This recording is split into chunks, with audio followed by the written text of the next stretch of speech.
Hi ಎಲ್ಲರಿಗೂ ನಮಸ್ಕಾರ. Sai healthy ಕಿಚನ್ಗೆ ಸ್ವಾಗತ. ನಾನು ಒಂದು ಹೆಲ್ದಿ ಆ್ಯಂಡ್ ಟೇಸ್ಟಿ ನುಗ್ಗೆಕಾಯಿ ಮತ್ತು ಆಲೂಗೆಡ್ಡೆ ಹಾಕಿ ರಸಮ್ ಮಾಡ್ತಾ ಇದ್ದೀನಿ. ಈ ರಸಮ್ ನಿಮ್ಗೆ ಇಷ್ಟ ಆದಲ್ಲಿ ಲೈಕ್ ಮಾಡಿ, ಶೇರ್ ಮಾಡಿ, ಕಮೆಂಟ್ ಮಾಡಿ, ನಮ್ಮ ಚಾನಲ್ಗೆ ಸಬ್ಸ್ಕ್ರೈಬ್ ಆಗಿ. ಸ್ವಲ್ಪ ಕಾಯಿ ತುರಿ, ಕಾಯಿ ಪೀಸಸ್ನ ಹಾಕ್ಕೊಂಡಿದ್ದೀನಿ. ಇದು ಬೇಳೆ ಸಾರು ಪೌಡರ್ನ ಆ್ಯಡ್ ಮಾಡ್ಕೊಂಡಿದ್ದೀನಿ. ಮತ್ತು ಇದಕ್ಕೆ 1 ಸ್ಪೂನಷ್ಟು ಜೀರಿಗೆ, 1/4 ಟೇಬಲ್ ಸ್ಪೂನಷ್ಟು ಕಾಳು ಮೆಣಸನ್ನ ಆ್ಯಡ್ ಮಾಡಿಕೊಂಡು ಈ ಥರ ರುಬ್ಕೊಳ್ಬೇಕು. ಇವಾಗ ಈ ಕಡೆ ಕುಕ್ಕಿಂಗ್ ಆಯಿಲ್ನ ಹಾಕ್ಕೊಂಡು ಅದು ಬಿಸಿ ಆದಮೇಲೆ ಈರುಳ್ಳಿನ ಹಾಕ್ಕೊಂಡು ಒಂದು ಹಸಿ ವಾಸನೆ ಹೋಗೋವರೆಗೂ ಚೆನ್ನಾಗಿ ಫ್ರೈ ಮಾಡ್ಕೊಳ್ಬೇಕು.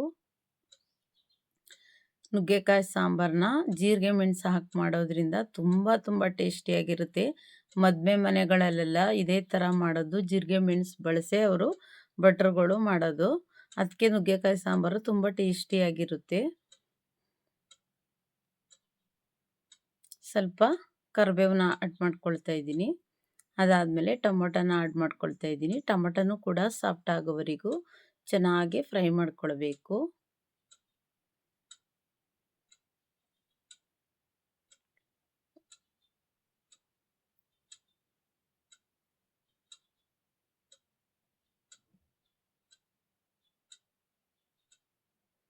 ಇವಾಗ ಆಲೂಗೆಡ್ಡೆ ಮತ್ತು ನುಗ್ಗೆಕಾಯಿನ ಆ್ಯಡ್ ಮಾಡ್ಕೊಳ್ತಾ ಇದ್ದೀನಿ.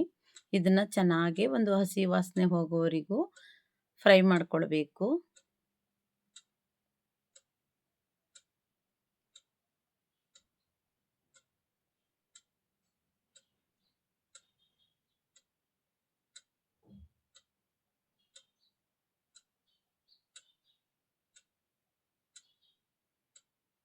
ಇವಾಗ ಈ ರುಬ್ಬಿರ್ತಕ್ಕಂಥ ಮಿಶ್ರಣನ ಹಾಕ್ಕೊಂಡು ಕಾಯಿ ಮತ್ತು ಮೆಣಸು, ಜೀರಿಗೆ ಎಲ್ಲ ಬೇಳೆ ಸಾರು ಪುಡಿ ಎಲ್ಲ ರುಬ್ಬಿದ್ವಲ್ಲ ಅದನ್ನು ಹಾಕ್ಕೊಂಡು ಮತ್ತು ಸ್ವಲ್ಪ ಹುಣಸೆಹಣ್ಣು ರಸನ ಆ್ಯಡ್ ಮಾಡ್ಕೊಳ್ಬೇಕು.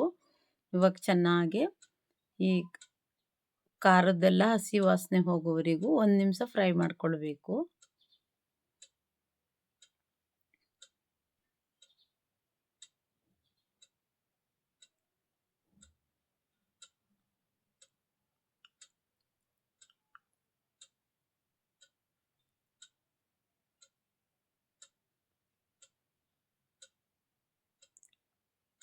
ಇವಾಗ ಇದಕ್ಕೆ ಸ್ವಲ್ಪ ನೀರನ್ನ ಆ್ಯಡ್ ಮಾಡ್ಕೊಳ್ತಾ ಇದ್ದೀನಿ.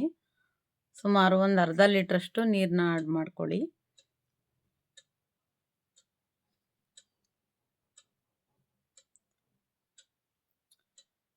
ಚೆನ್ನಾಗಿ ನುಗ್ಗೆಕಾಯಿ ಸಾಫ್ಟ್ ಆಗೋವರೆಗೂ ಬೇಯಿಸ್ಕೊಳ್ಬೇಕು.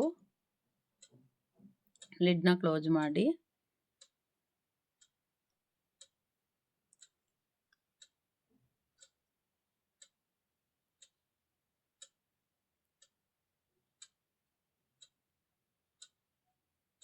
ಇವಾಗ ಚೆನ್ನಾಗಿ ಬೆಂದಿದೆ ನುಗ್ಗೆಕಾಯಿ. ನಾವು ಕುಕ್ಕರ್ಗೆಲ್ಲ ಹಾಕ್ಬಿಟ್ರೆ ನುಗ್ಗೆಕಾಯಿ ಬೆಂದೋಗ್ಬಿಡುತ್ತೆ. ಸೊ ಹಾಗಾಗಿ ಇದೇ ಥರ ಮಾಡಬೇಕು ನೀವು. ನೋಡಿ ಇವಾಗ ಬೆಂದಿದೆ ನುಗ್ಗೆಕಾಯಿ. ಇವಾಗ ಇದಕ್ಕೆ ಸುಮಾರು 100 ಗ್ರಾಮ್ ಅಷ್ಟು ಬೇಳೆನ ಮತ್ತು ಹಳದಿ ಪೌಡರ್ ಹಾಕಿ ಮತ್ತು ಒಂದು ಅರ್ಧ ಟೇಬಲ್ ಸ್ಪೂನ್ ತುಪ್ಪ ಹಾಕಿ 4 ವಿಷಲ್ ಹಾಕಿರೋದನ್ನ ಆ್ಯಡ್ ಮಾಡಿಕೊಂಡೆ ಬೇಳೆ ಕಟ್ಟನ್ನ. ಮತ್ತು ಇವಾಗ ಅದಕ್ಕೆ ಒಂದು ಕಟ್ಟಾಗೋಷ್ಟು ಕೊತ್ತಂಬರಿ ಸೊಪ್ಪನ್ನ ಆ್ಯಡ್ ಮಾಡ್ಕೊಳ್ತಾ ಇದ್ದೀನಿ. ರುಚಿಗೆ ತಕ್ಕಷ್ಟು ಉಪ್ಪನ್ನ ಸೇರಿಸ್ಕೊಳ್ತಾ ಇದ್ದೀನಿ. ನೀವು ಯಾವಾಗಲೂ ಬೇಳೆ ಕೂಗಿಸ್ಬೇಕಾದ್ರೆ ಅದಕ್ಕೆ ಸ್ವಲ್ಪ ಒಂದು ಅರ್ಧ ಟೇಬಲ್ ಸ್ಪೂನಷ್ಟು ತುಪ್ಪ ಮತ್ತು ಒಂದು 1/4 ಟೇಬಲ್ ಸ್ಪೂನಷ್ಟು ಹಳದಿ ಪೌಡರ್ನ ಹಾಕಿ ಸುಮಾರು ಒಂದು 3 ವಿಷಲ್ ಹಾಕಿ ಆ ಕಟ್ಟನ್ನ ಸೇರಿಸ್ಕೊಳ್ಬೇಕು. ಚೆನ್ನಾಗಿ ಕುದಿಸ್ಕೊಳ್ಬೇಕು. ಇವಾಗ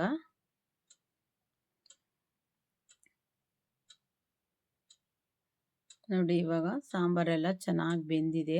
ನುಗ್ಗೆಕಾಯಿ ಕೂಡ ಸಾಫ್ಟ್ ಆಗಿದೆ ಚೆನ್ನಾಗಿ.